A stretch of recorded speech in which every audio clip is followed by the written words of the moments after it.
But it's like every time I do it, I hate it a little bit more. And then when you hate something, you don't want to do it. Exactly. I didn't even want to study for it at that. The last time I did the GAMSAT, I didn't study for it because I hated it so much. Yeah. And I'd be like literally crying on the phone to my tutor.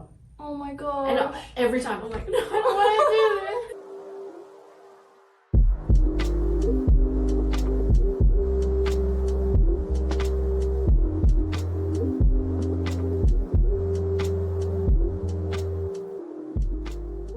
Hi friends, welcome back to True North. I'm here with Jessica Cao, who is actually a really good friend of mine, and I'm super excited to have her on. Yeah. I know Jessi from work. We used to work together at a hospital lab, and I know that her career journey has been very non-linear, which is so interesting. And what she's doing now is, I just feel like it's so you, and it's very just fun. really cool. Yes. So let's get into it. I want to start off from the beginning, like from high school, and then you went to do a bachelor in medical science, and then you went to sit the GAMSAT a few times. Yeah. Which, for everyone who doesn't know, it's a test that we do here in Australia, or is it only? So it's a slightly different name everywhere, but it's Australia, New Zealand, and UK. Yeah. So it's a test that you sit in order to get into med school. Yes. So it's highly competitive, and I can't wait to get into that. But you did sit the GAMSAT a few times, and then you moved on to work in the micro lab at a hospital where we met. Yes. And now studying communications. Yes. And working for UTS. So let's get into your journey. Okay, so from high school, I kind of always wanted to be in medicine, or let's just say clinical or health, right? So at first it was, okay, medicine feels like a bit of a far reach. So let's just go a little bit more achievable. Let's say midwifery. So I was on like year 11, I was like, okay, midwifery. And then my dad was like, no, you should just try medicine. Like, what if you get in? And I was like, okay. And then it started with me wanting to do it, and then it evolved to my dad wanting me to do it, and me wanting to do it for my dad. Yeah, so for context, I'm a first generation Australian in my family, so that comes with the pressures of an immigrant family and like a family that's gone through war, and like they came on a boat essentially. So that pressure itself is like, you need to do well because we came to Australia, so that means you should do better than how we're doing or how we did. So that's how it started. And then I was like, okay, let's look into different bachelor degrees that can get me to where I want, which is in medicine. And then it was Macquarie University that had clinical science, which was 2 years. And then there was medical science, and then there was pre-med. I didn't have the ATAR to get into any pre-med courses. So I was like, okay, medical science, they teach the same thing anyway. And then got into medical science at UTS. And I was like, okay, if I don't get into medicine, what can I do with my degree? I had no idea. And then I had another backup plan in my head.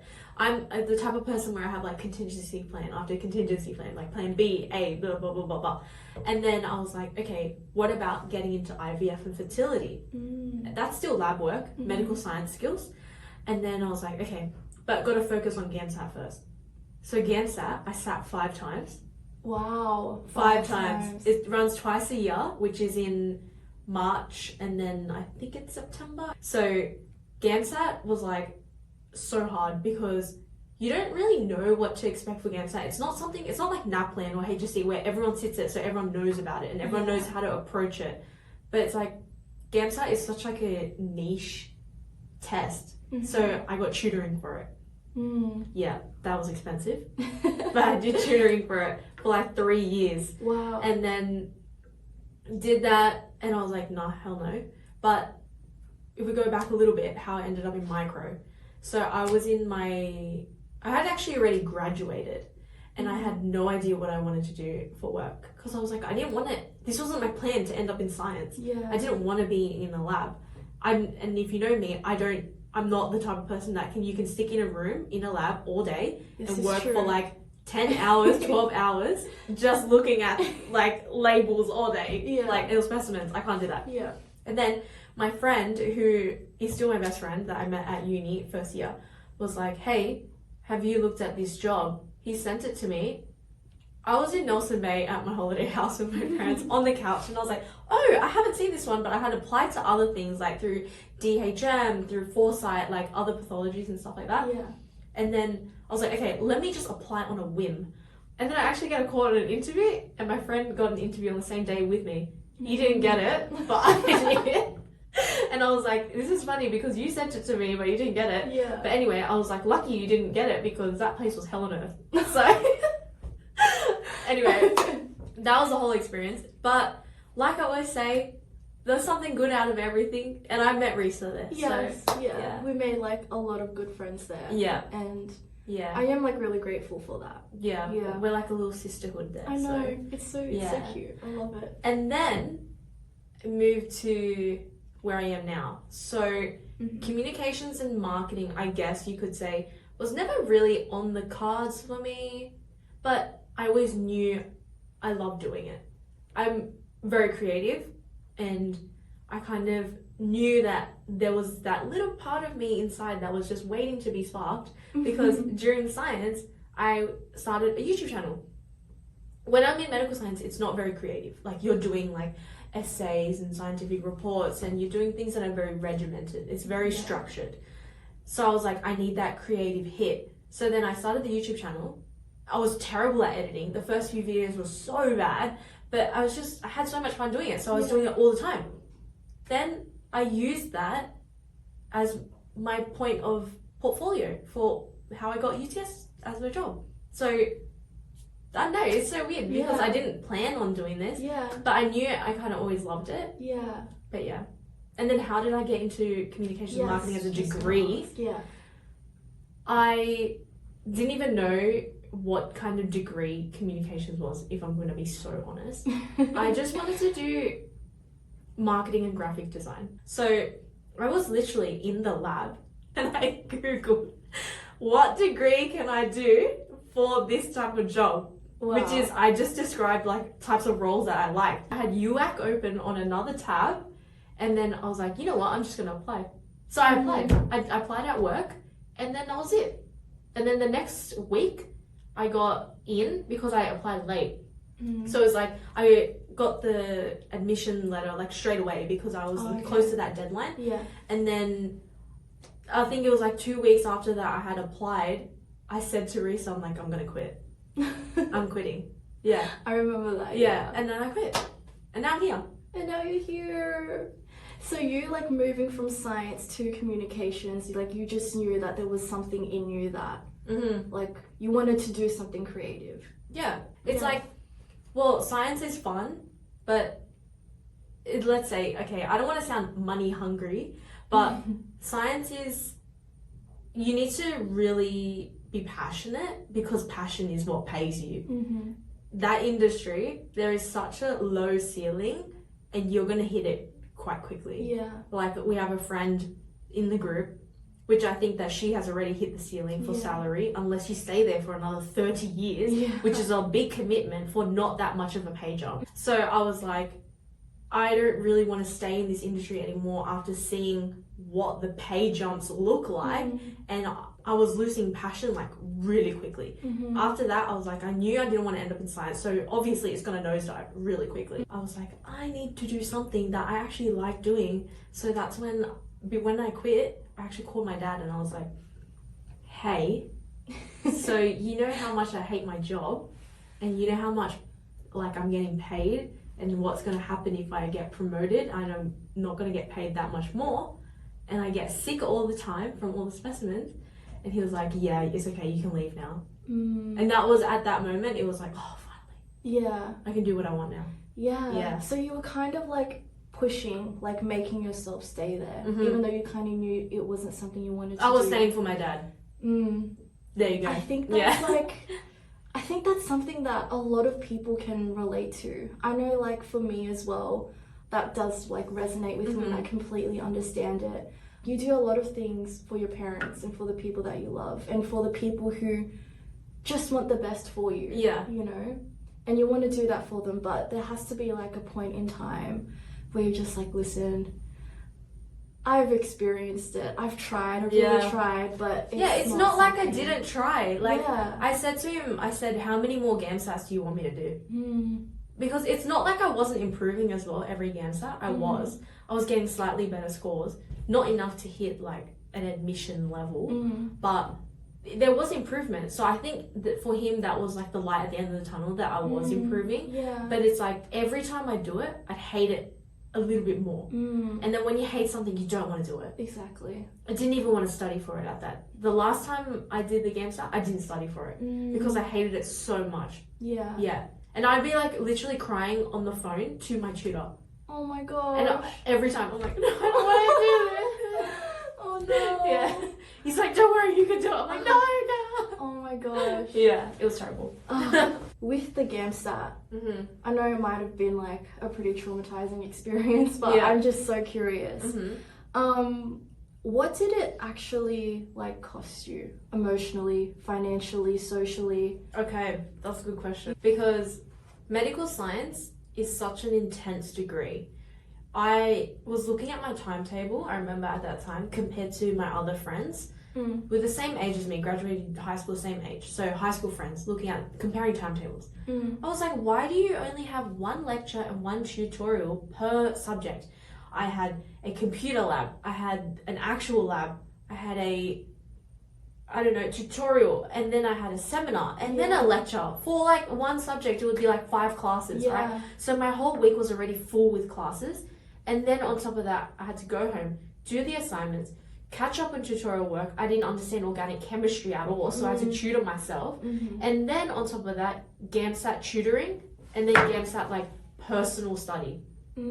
Because tutoring for 1 hour is not enough for GAMSAT, so I had to do it every week. So all of that is busy. That meant I didn't see any of my friends. The only time I'd see them was if I was here studying. And that meant that they were mucking around on the table and I'm there locked in, like trying to write a mock essay that my GAMSAT needed from a random GAMSAT generator prompt that I was doing. And that was the only time I'd see them. They knew that if they wanted to see me, they had to study with me. And that was the only time. Because after that, I'd go home and I would be studying more. So that's a social aspect. Money-wise, GAMSAT costed $550 every time I sat it. So let's just say in a year period, it's around 1.2 because then there's fees and things like that. So it's 1.2k per year that I sat it because I sat it twice. Wow. Tutoring was, I think it was $80 an hour. Wow. And I do it 2 to 3 times a week. Yeah. So I'm very lucky that I had parents that did support me in that way to pay. I mean, they wanted me to do it, so I didn't want to pay my own. They wanted to do it, so yeah, and that was the financial cost. And then if we add on top of that is, let's say, a wasted degree because I don't even touch science anymore. And it was funny because at our last girls' dinner, I literally said, science is so beyond me, I don't even want to talk about it. Because Risa was talking about her master's degree. And I was like, girl, I don't even know what you're studying. So on top of that, HECS debt. My HECS debt was like 35 after my science degree. And then obviously because of indexation, it goes up and up and up. And then I've got my marketing degree on top. So it's a lot. So I think we touched up on this before, but I wanted to reiterate because I think it's important. Like, knowing when to stop pursuing something when it's not for you. How do you know when to do that? So for me, I'm not someone that ever really hates their job. I'm quite optimistic. So it's like, if I have this job, I need to make the best out of it because I'm going to be there every day. So I didn't really hate being in micro at the start. The first, I think, 5 to 6 months, I actually liked it because we had a really good group. We did. And the friends, we trauma bonded. And it really helped. Risa and I were actually talking about this, how we were actually excited to go in because there's always someone that you're working with that you were friends with. And when I say friends, we were best friends. Like the whole group, we were like really tight. So I didn't hate it. the point I started to hate it was when I was like, I realized that the pay structure of pathology wasn't going to get me to where I wanted to be financially and like just future planning wise. Yeah. And for context, my family is an entrepreneurial family.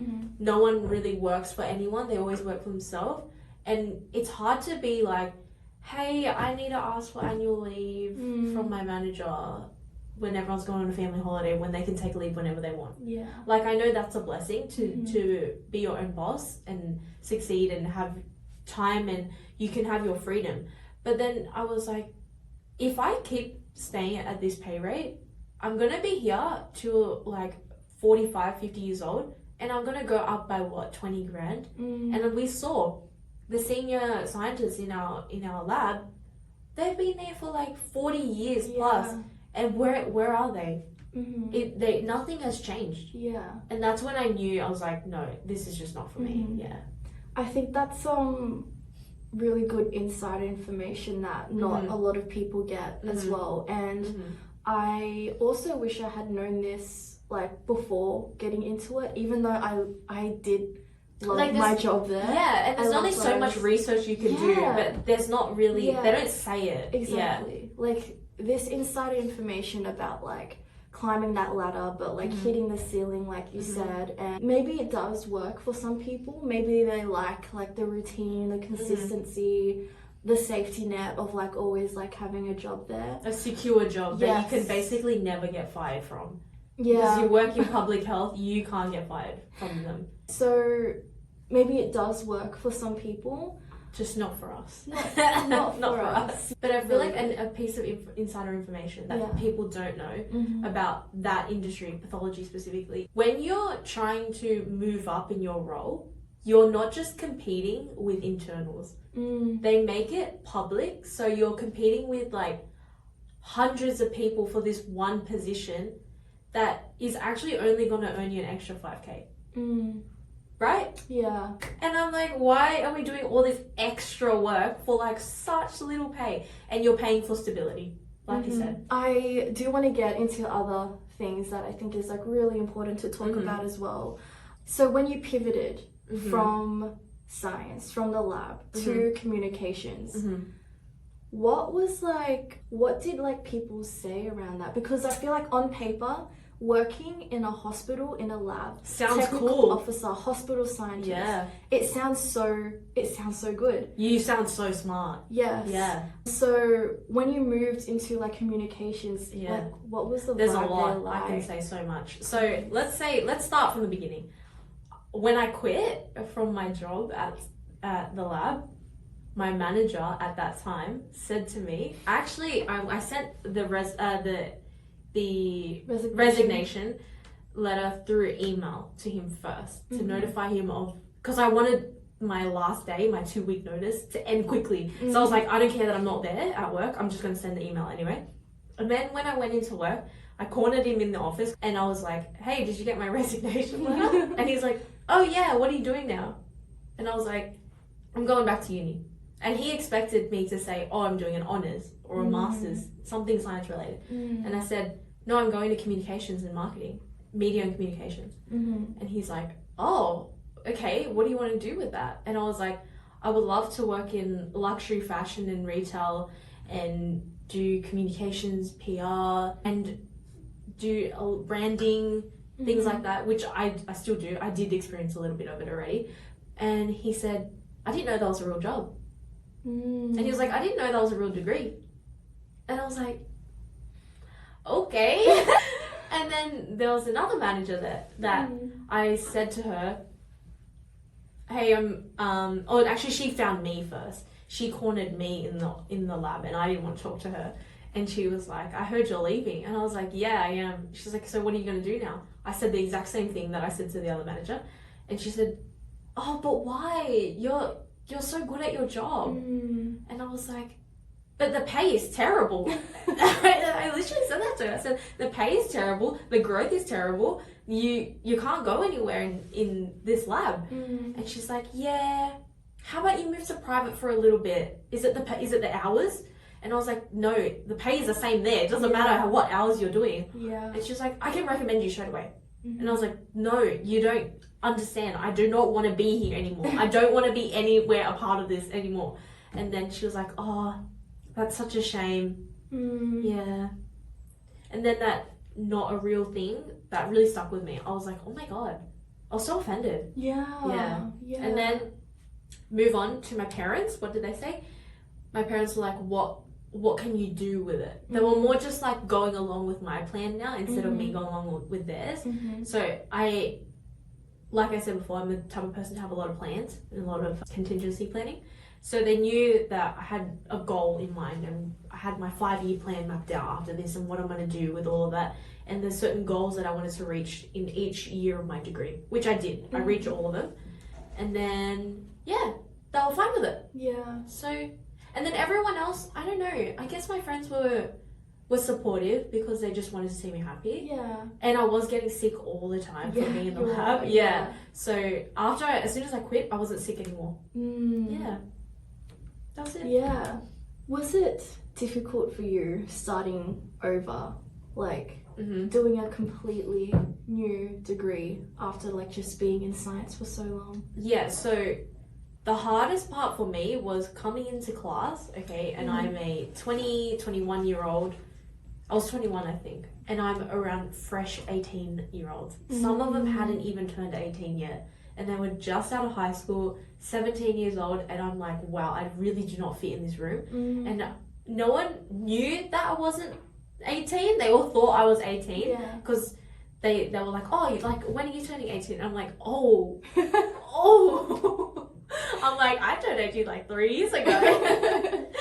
So I think the hardest part for me was like socially, because I'm an extrovert. So it's like I had a hard time connecting with other people in my class because it was like the main topic of conversation was, oh, where did you go to high school? Like, oh, where did you go for schoolies? Or what's your ATAR? And I'm like, this is so long ago for me, and we're talking about this. So I think that part was hard, which is connecting with people. And then the content itself, I didn't find difficult because you're learning things from scratch anyway. It's like it's beginner and then it starts to get harder and harder and harder. So intro stuff wasn't hard. I think the good thing about me doing science is that it built my discipline, and I know how much work I did in science. And compared to communication and media, it's so little. Like, so little. Yeah, maybe not to people that are just starting uni, it doesn't feel that way. But for me, after doing so much work with medical science and then GAMSAT and then study and all this, it felt like nothing. It was like such a breeze. So then sometimes when people in class would complain, oh my God, it's so hard. There's so much work. And I'm like, oh, okay. It's not really. But yeah. So let's get into communications. Okay, the fun stuff. The fun stuff, because I don't know much about it myself, like me being just in like the science world. And I see what you do, you tell me about who you meet, and I'm just like, what is this girl doing? Why is she meeting the CEO of Luna Park? Why is my day at Luna Park just going on rides? Like, sometimes I'm at work and I'm like, wow, is this really work? But it is work. So I feel like, you know what, this is interesting because even my dad doesn't even know what I do now still, so he could maybe watch this. So I do, what it started with, my job, right? I'm going to talk about my job because the communications degree side is different because it's a lot content heavy and it's a lot of just English, right? Communications as a degree is writing. You're doing a lot of writing, you're thinking of strategy, marketing strategy, how can publics or audiences respond to you and how do you get them to engage with you? That's what communications is, right? And then comes the part where I use my skills of communications from my degree into my job, which is, I think, very different because it's just like how people say, like, you don't really know what your industry is like until you do work experience or like an internship, right? So my job is more just social media management. I was just scheduling posts and occasionally creating posts. And then I was like, no, I love video content. Let me produce video content. I had to push for it. It was like a whole 2 months of me being here, and I had to push for video content. So then they're like, okay, fine.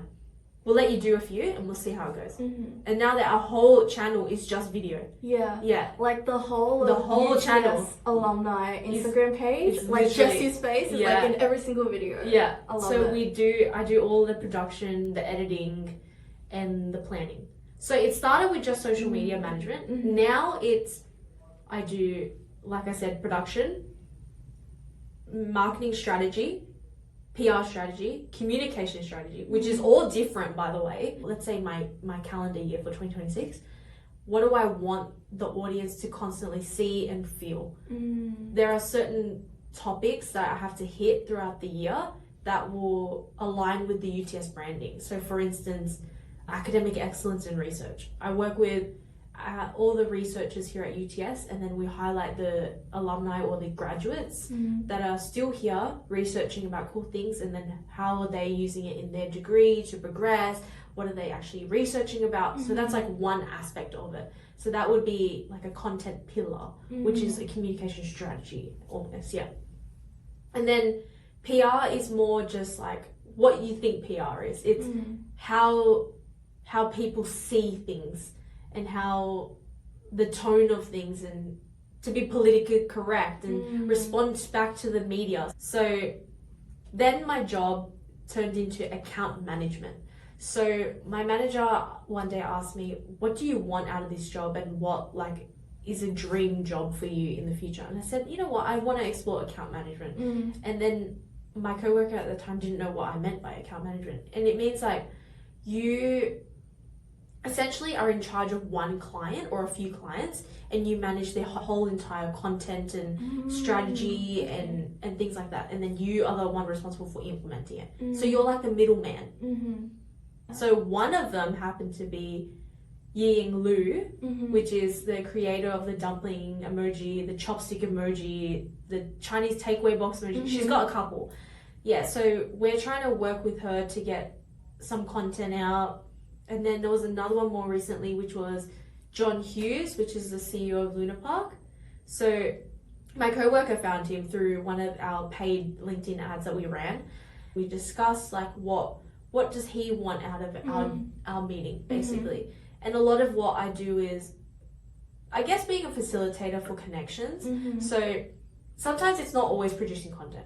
Sometimes I meet with someone like an alumni I met recently. Her name's Phoebe Cowdrey. She owns a artist colony in rural New South Wales, who she started with, what's her name? Kate Blanchett. She started with Kate Blanchett. Like literally the Kate Blanchett. They bought the land together, and then they built this artist colony and this building in rural New South Wales.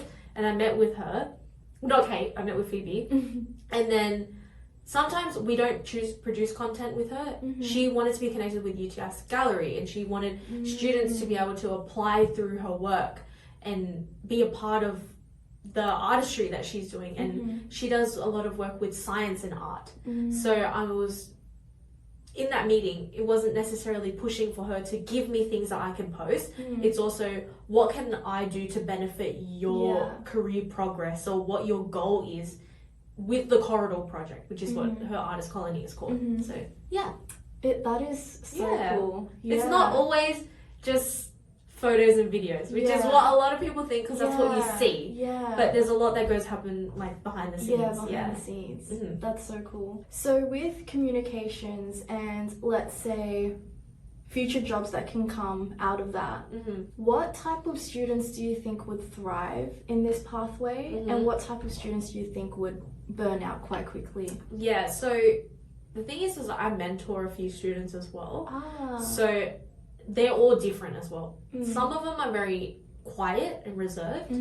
Some are more extroverted. Some are more proactive than others, I guess I would say. And to thrive in this industry, I think personally, you need to be an extrovert. You need to really be outgoing. You need to know who you are and be confident in that. And you can't be afraid to be in front of people. Because a lot of it is presenting, pitching, and you can't be afraid to go up to someone and say, hey, do you want to be a part of this video? I'm shooting this, blah, blah, blah. It'll be really fun. Like, you know, you got to make it sound really approachable and fun for the other person to even just commit to a meeting with you. But if you're an introvert in the marketing industry, you don't always have to be in front of camera. There's obviously background work that you can do, which is more like the analytical side of marketing, which is, I like to say, like the Excel marketing type, which sometimes I do that. That's part of my job. But it depends on the type of jobs, I guess. But I would definitely say it helps being an extrovert and it helps being really outgoing. When you're reaching out to people and you're asking them to come and meet you and do these things with you, create content with you, do you get a lot of rejections as well? And if so, do you think like having that resilience is something that's important as part of your job? Yes. So because I work with alumni, they're really positive, so they want to give back to their university because we consider them as volunteers as well. So they're volunteering their time to us, so we actually do register them as volunteers for UTS. A lot of them are fine. The times where it becomes like feels like rejection therapy for me is like when I deal with influencers. So I do deal with a lot of influencers, and there's some influencers that will always request money instead of just, you know, like the others where they volunteer their time, which is fine because you need to know the value of your time. But the hard part of it is telling them, no, I don't have the budget to pay you for this video or this photo. Sometimes I'm like, oh, I just want one photo. Like, can't you just send me your graduation photo? And you still want money for this? Like, it's hard in that way. And then another part of rejection therapy that I experience is coming up, actually, graduations.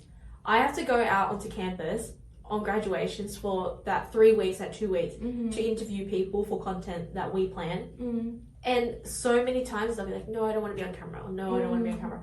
But you can't let that affect you because you're never going to get content if you start to feel like sad that they're saying no. Like, just move on to the next person. Someone else is going to say yes. I think that's actually what I'm learning right now as well. Like, when I'm trying to meet people to like get more guests onto True North and stuff, I'm like going through LinkedIn and I'm seeing all these people who are so interesting and I would just love to have them come on. But yes, there are a lot of rejections, especially being on camera too. It's always the being on camera thing that gets people. Which is fair enough because I myself am an introvert and here I am doing this. I know, this is not expected. I also wasn't expecting this either, but I, like with True North, it's something that really resonated with me and something that is really important to me. So I'm like, you know what? Let's just do it. Out of your comfort zone. I'm like trying to learn to grow as a person as well, like be more confident, get out of that comfort zone a little bit more. So I think this is like so helpful for me to learn as well, like not giving up, still reaching out. And the people who want to say yes would be like, they would like genuinely want to be here and keen to talk about it. That's another thing I was going to say. It doesn't matter how many times you ask people, there's going to be like 1,000 no's, but there'll be a few yeses, and those yeses are always the best yeses because they really want to be there. They're really engaged and they will do anything. So they're the best. Yes. Another thing that kind of like branches off of pivoting from medical science to communications is, do you ever feel like switching paths made you think that you wasted your years? A bit of a spicy one. No, seriously, it was really bad. I think it was the first year of communications at the end, the second semester, where I felt like I was so behind because I was 21. All of my friends were already graduated. Some of them already had houses. And I was like, oh my God, I'm in so much HECS debt and I don't have anything. I don't even have a salary right now because I'm not working. And I was just doing unpaid internships and it was terrible. Like, I felt so behind. And constantly I'd be so sad that I was like, these people are going to be at this point in 5 years or 4 years, which is when, after I finish my degree, I'm not even going to be close to where they are right now because of that gap. But then I just had to remember, like, being in science wasn't sustainable at all. So if I stayed in there, I'd still be lesser than what I am now. Yeah. Because literally what I get paid now is more than what I was getting paid in science. Yeah. So, I don't know, it's just, there's a give and take. Yeah. Yeah. Yeah. Like, I definitely was really sad and depressed about it for a solid year. Mm. And then I just had to get over it because I was like, if I keep thinking about how I wasted 4 years, I'm just never going to be able to move forward from it. Yeah. So after that, I just started planning my future, and then I was just like, no, these are the goals that I have to hit, not that I'm hitting at the same time as other people. Yeah. And I saw this quote that was something like, you're working on your own timeline. Yeah. I think that's Not someone else's timeline. Yeah. So Yeah. I think like I'm definitely in the same boat as that. Like having left and then now coming back to uni and doing the masters, and so I definitely feel that as well. So as part of the True North episodes, I'm always gonna ask these type of questions because I think it's just so important. My meaning for True North is to contribute meaningfully to science and public health, global health, and work with organizations that I find so meaningful and so impactful. What's your version of your True North? My version, that's hard. Maybe always working in something that I can help other people achieve their goal, because it's kind of like, I love that aspect about my job right now. So they're already succeeding in their job, in their field, but they need that little bit extra to feel more fulfilled in their job. Like a lot of the times where these higher up people, like say Phoebe or John Hughes, they always want to give back to other people that are up and coming, and I'm kind of the person that is able to connect them to those other people. So I guess something in that realm. But then also my True North, I guess, would be having my own small business. Yeah. Ooh. I've been thinking about that a lot recently, so we'll see what happens. What happens with that. Yeah. So I guess working in helping connecting people to where they want to go. So That's beautiful. Well, thank you so much for your time, Jessi. I'm so grateful that you were able to have this conversation with me. And I feel like, I've definitely learned from your experience, and I hope that it's helped other people as well. But thank you so much for your time. It's okay. Yeah. See you all. Bye.